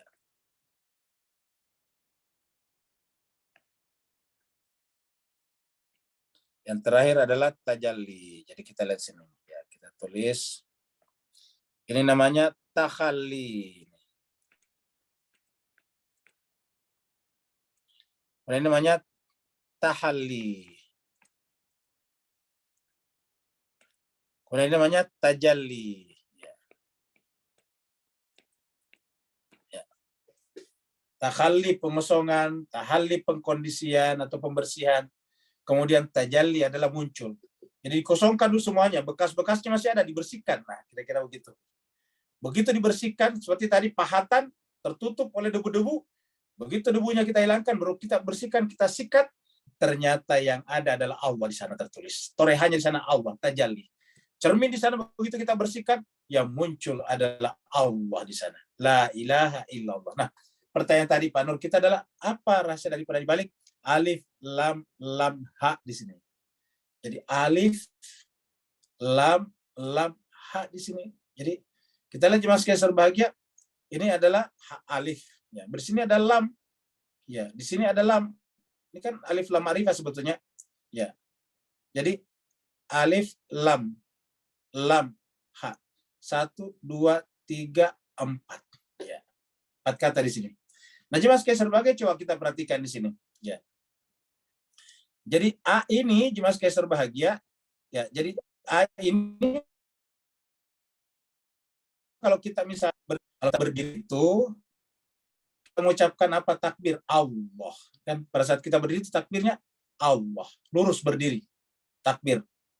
Kita mengakui bahwa kita ada karena Dia, karena Allah. Allahu Akbar. Baru kemudian lam di sini. Ya. Baru kemudian hu. Ini hu, Bapak Ibu sekalian, mirip dengan orang sujud. Ya. Orang sujud itu kan sama dengan hu. Kan biasa lihat ya Bapak Ibu sekalian. Kalau orang salat itu kan tulisannya Ahmad ya. Kita lihat dulu kalau orang salat di sini. Ya. Ya, kita lihat di sini kalau orang salat. Ya. Orang salat itu pertama adalah kita gedein ini. Ya. Ini ya. Nah, salat itu begini.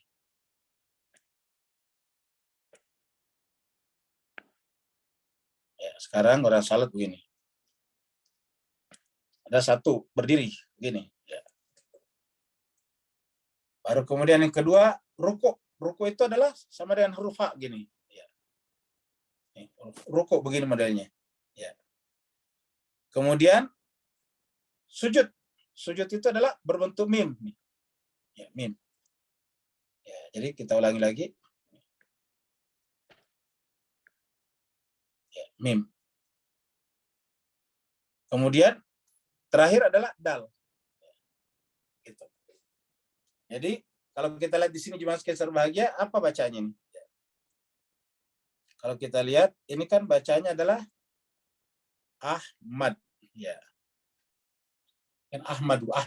Ya, jadi ini adalah Ahmad. Jadi kalau kita sholat, berdiri, ruku, sujud, dan duduk. Cuma ini aja 4 gerakan ini. Berdiri, ruku, sujud. Ya, kalau tidak kan berdiri juga. Jadi 4 gerakan utamanya. Berdiri, ruku, sujud, dan duduk. Ya, ini duduk. Jadi kita bacanya Ahmad. Ya. Jadi artinya apa? Ahmad itu adalah merupakan patron. Pola awal penciptaan segala-galanya. Itulah sebabnya kemudian sholat itu adalah merupakan fitrah manusia sebetulnya. Kenapa? Berarti fitrah manusia adalah Ahmad. Jadi fitrah manusia itu adalah Ahmad. Apa itu Ahmad? Nah kita lihat. Pada saat kita berdiri tadi, seperti dalam kata ini, ya ini berdiri, yang terucap itu apa pada saat kita berdiri tadi di sini? Itu adalah Allahu Akbar. Ya. Pada saat kita takbir Allahu Akbar, di sini kita membaca Al-Quran, Fatihah dan surat. Jadi Allahu Akbar. Jadi sama dengan Allahu Akbar. Ya. Jadi kita berdiri di sini. Ya. Baru untuk apa kita melakukan di sini? Iya. Kita lihat ini kata li ini sama dengan lil. Ya. Untuk tujuan. Beruntuk apa? Semata-mata dia. Jadi sebetulnya jemaah sekalian berbahagia, ini adalah gerakan dari Allah, lillah, kemudian hu. Ya. Jadi nanti terakhir itu huwa, hu. Ya. Jadi hu dia, tidak ada lagi kecuali hu dia. Jemaah sekalian berbahagia, pada saat identitas akhir daripada Allah, identitas asli daripada Allah adalah kata huwa. Ya.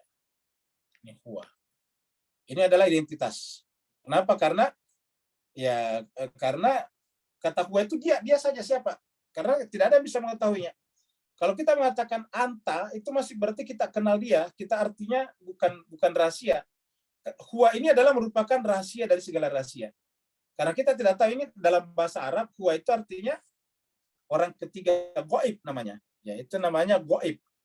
Gaib itu tidak kelihatan. Kita sudah sampaikan bahwa zatnya Allah itu adalah gaibul ghuyub. Gaibnya segala yang gaib. Apa simbol daripada gaibnya segala yang gaib? Ya huwa. Ya, karena kalau kita mengatakan anta kan berarti kita sudah sampai di sana. Ya, kalau kita sudah mengatakan anak kan seperti kita sudah fana. Nah, dalam kondisi ketika kita belum fana, dalam kondisi kita belum sampai kepada dia, maka dia adalah huwa, yang disebut dengan kuntu kanzan makhfiya, yaitu ketika saya, kata Tuhan, masih merupakan perbendaharaan yang tersembunyi. Nah, jadi jemaah sekalian berbahagia, maka gerakan kita sebetulnya adalah gerakan bergerak dari diri kita, kemudian masuk melewati ini, lalu kemudian sampai kepada tidak ada lagi kecuali huwa. Ya, tidak ada lagi kecuali huwa. Jadi kalau orang berzikir la ilaha illallah, itu yang pertama kan, la ilaha illallah. Baru illallah, ya, kamu la ilaha illallah, illallah, illallah, illallah, illallah, baru Allah, Allah, Allah, Allah, Allah, baru huwa, huwa, huwa, huwa, baru hu. Nah, seperti itu. Ini adalah gerakan perjalanan ini. Ini adalah suluk dari luar. La ilaha illallah ini adalah paling besar. Baru kemudian Allah, Allah, Allah, kan begitu. Ya, baru nanti kemudian huwa, huwa, huwa, baru kemudian hu. Berikutnya lagi, terima kasih yang pertanyaan Pak Nur. Yang berikutnya lagi. Ya Ustadz. Assalamualaikum warahmatullahi wabarakatuh. Waalaikumsalam warahmatullahi wabarakatuh. Saya mau bertanya, Ustaz. Silakan Pak Batiar, dipersilakan dengan segala hormat. Mengenai ayat yang berbunyi di Al-Quran, Ustaz. A'udzubillahi minasyaitonirrajim. Bismillahirrahmanirrahim. Qul in kuntum tuhibbunallah fattabi'uni yuhibbukumullah wa yaghfir lakum dzunubakum wallahu ghafurur rahim. Yang artinya saya baca di terjemahan kurang lebih demikian.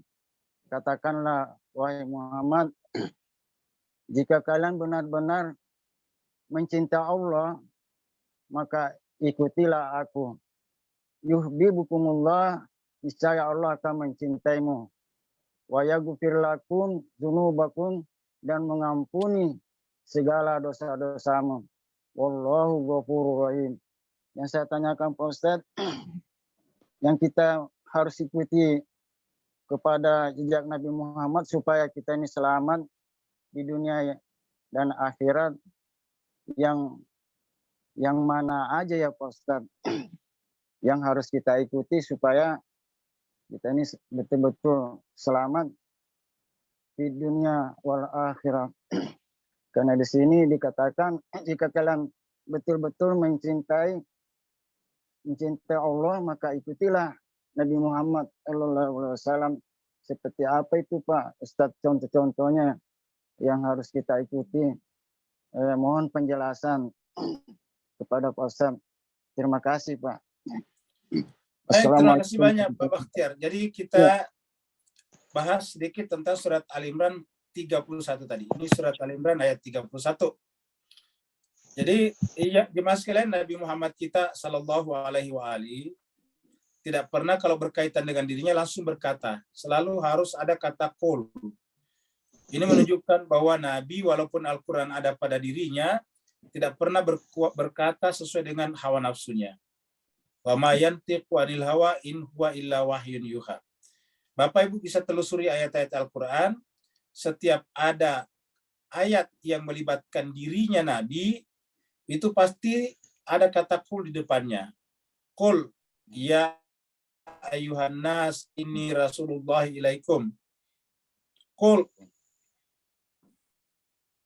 in kuntum tadi, qul in kuntum tuhibbunallah fattabi'uni. Apalagi yang lain dikatakan, katakanlah bahwa pokoknya semua yang berbicara tentang Nabi Muhammad itu pasti ada qul. Qul innani ana basyarun. Qul innani ana basyarun mithlukum yuha ilayya annama ilahukum ilahun wahid. Atau qul innani ana basyarun mislukum yuha ilayya.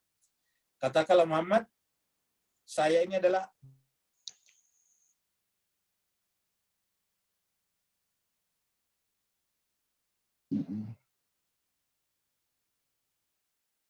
Gangguan lagi. Hilang. Hilang sih.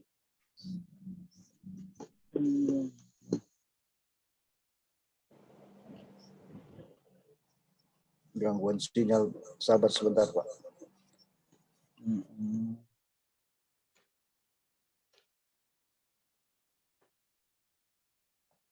Suaranya hilang Ustaz.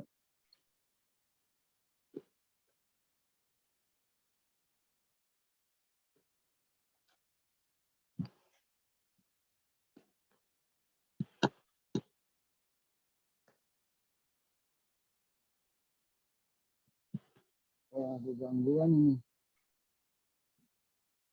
Aneh.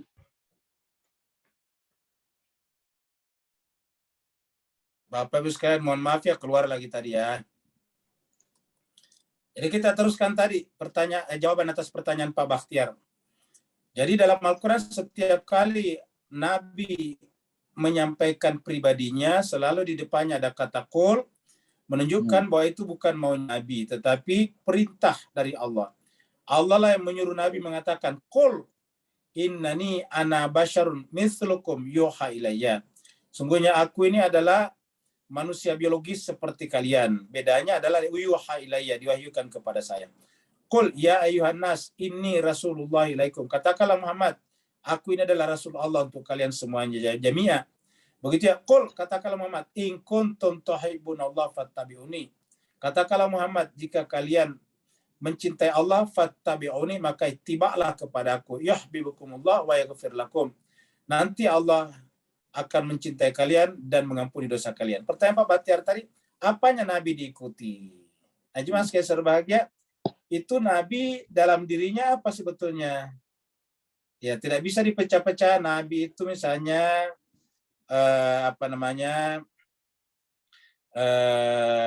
makan dengan tangan kanan. Itu benar, tetapi tidak bisa disederhanakan dengan itu saja.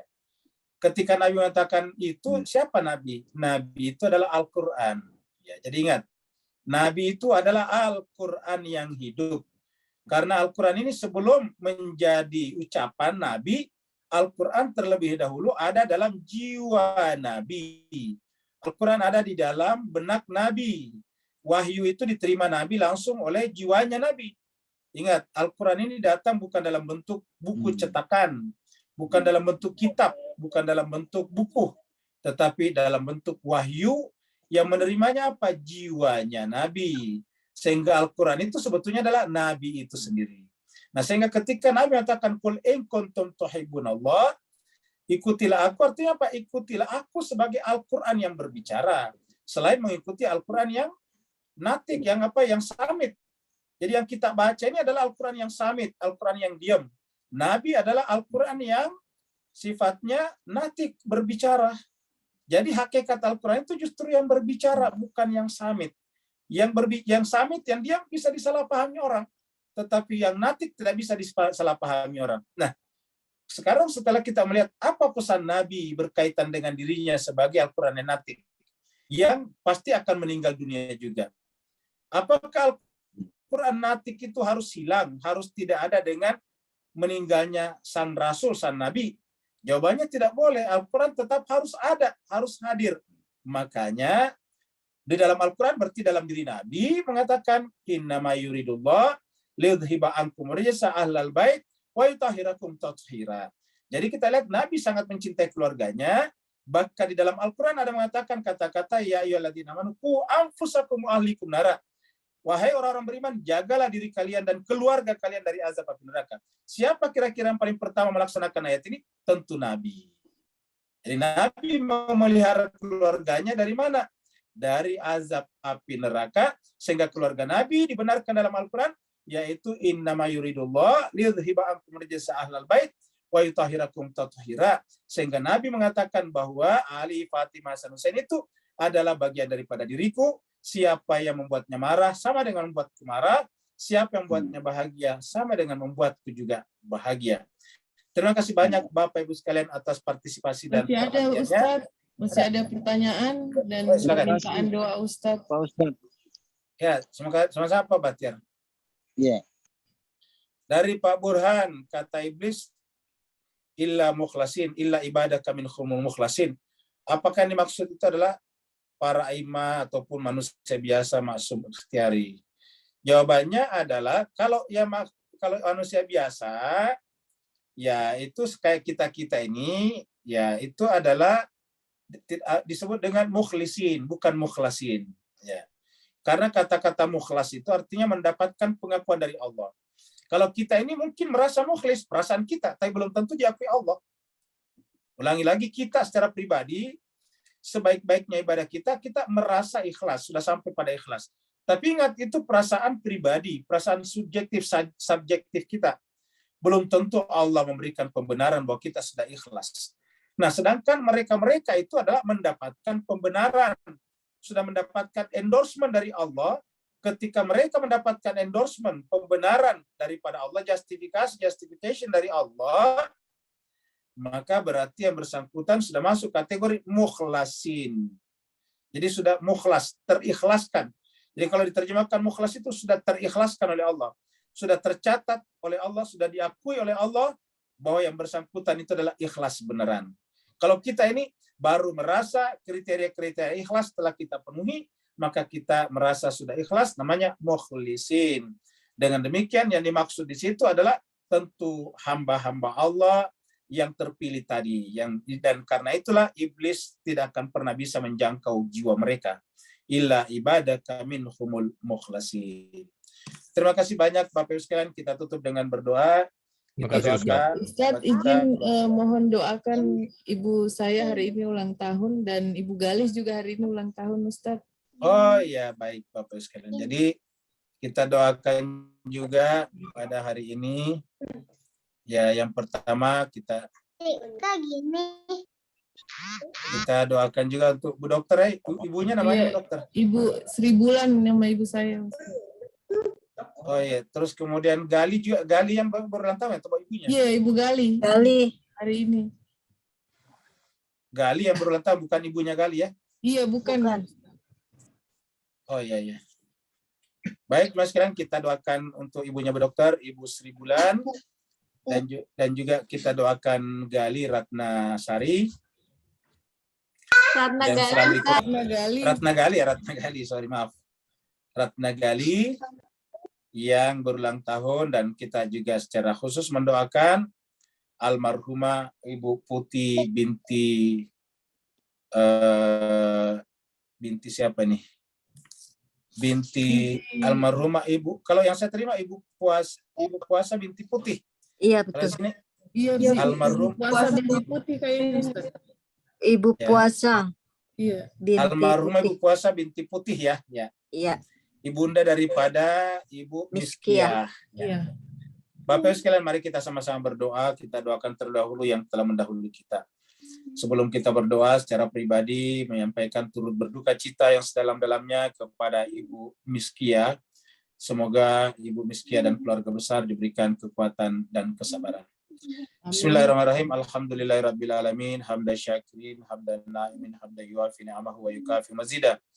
Ya Rabbana lakal hamdu kama yanbaghi li jalali wajhikal karim wa azimi sultanik. Allahumma salli ala Muhammadin wa ala ali Muhammad. Allahumma rabbana ighfir lana dhunubana wa liwalidina warhamhuma kama rabbayana shaghara wa li jami'il muslimina wal muslimat wal mu'minina wal mu'minat al ahya'i minhum wal amwat bi rahmatika ya arhamar rahimin. Khususan ila almarhumah Ibu Puasa binti Putih, ya Allah yang baru kamu panggil kembali ke sisimu. Allahumma ghafir laha warhamha wa'afiha wa'fu anha wa akrim nuzulaha wa wasi madkhalaha warfa darajataha wa adkhil khal jannata mal abrar ya aziz ya ghafar ya arhamar rahimin. Allahumma ya Allah Tuhan kami, dengan hak Muhammad dan keluarga Muhammad, dengan hak Al-Quran dan seluruh isi Al-Quran, dan dengan hak seluruh jamaah yang hidup, yang ikut bertadabbur pada malam hari ini, Allah. Kami mohon kepadamu, ya Allah, ampunkanlah segala dosa dan kesalahan ibunda kami, almarhumah Ibu Puasa binti Putih. Maafkanlah segala khilaf dan alpanya. Bukalah pintu-pintu langit baginya. Lapangkanlah kuburannya. Muliakanlah tempatnya di sana. Tinggikanlah derajat dan kedudukannya. Masukkanlah almarhumah ke dalam golongan para nabi, para rasul, dan orang-orang suci lainnya. Ya Allah Tuhan kami, satukanlah nanti almarhumah dengan Rasulullah SAW dan keluarganya suci dan sahabat-sahabatnya mulia dan setia di telaga haud-Mu, ya Allah, di telaga haud, ya Allah, ya Tuhan kami. Kami juga mohon kepadamu, ya Allah, untuk keluarga yang ditinggalkannya, berikanlah kesabaran, keikhlasan, ridho, dan tawakal kepadanya. Jadi kalau amal ibadah yang ditinggalkannya menjadi amal jariah bagi almarhumah. Jadi kalau anak-anak yang ditinggalkannya menjadi anak-anak yang soleh dan soleha, yang senantiasa berdoa untuk almarhumah. Ya Allah Tuhan kami juga memohon kepadamu untuk orang tua kami dan sahabat kami yang berulang tahun, yaitu ibunda kami, Ibu Sri Bulan, dan sahabat kami, jemaah kami, Ibu Ratna Galih. Ya Allah Tuhan kami, Kamulah Tuhan yang memberikan hidup dan kehidupan. Kamulah Tuhan yang mengatur segala urusan. Kamulah Tuhan memberikan kesehatan kepada setiap yang sehat. Kamulah Tuhan memberikan rezeki kepada siapa saja yang masih merasakan rezeki dari sisi-Mu, ya Allah. Kami mohon kepadamu, ya Allah, di hari ulang tahun mereka berdua pada hari ini, ya Allah. Panjangkanlah usia mereka, ya Allah. Berkahilah keduanya. Jaminlah ketersediaan rezeki yang halal lagi thayyibah mereka berdua, ya Allah. Dekatkanlah keduanya dengan usianya sekarang kepadamu, ya Allah, dan kami. Kirimlah malaikat untuk senantiasa bersaf-saf mengiringi langkah hidupnya, Allah Tuhan kami. Di ulang tahunnya yang penuh dengan berkah ini, ya Allah. Seandainya ada musibah atau penyakit yang akan datang kepada keduanya, kami mohon kepadamu, ya Allah, bihaqi Fatimah wa biha bali baniha wa bihaqi Muhammadin wa ali Muhammad. Kami mohon kepadamu, ya Allah Tuhan kami, angkatlah penyakit dan musibah itu, ya Allah. Gantilah dengan hidayah, inayah,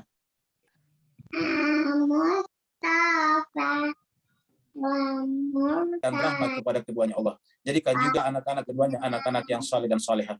Ya Allah Tuhan kami, siapa saja yang hadir di majelis taklim kami pada malam hari ini, ya Allah, angkatlah derajat mereka, ya Allah. Lindungilah mereka, Allah, dari berbagai macam penyakit, terutama ancaman virus corona jenis baru yang sekarang lagi merebak, ya Allah Tuhan kami. Allahumma rabbana atina fid dunya hasanah wa fil akhirati hasanah wa qina adzabannar. Allahumma rabbana taqabbal minna innaka antas samiul alim wa tub alaina innaka antat tawwabur rahim. Sallallahu ala sayyidina Muhammad. Subhana rabbika rabbil izzati amma yasifun wa salamun alal mursalin walhamdulillahi rabbil alamin. Wassalamualaikum warahmatullahi wabarakatuh. Waalaikumsalam warahmatullahi wabarakatuh. Terima kasih, Ustaz.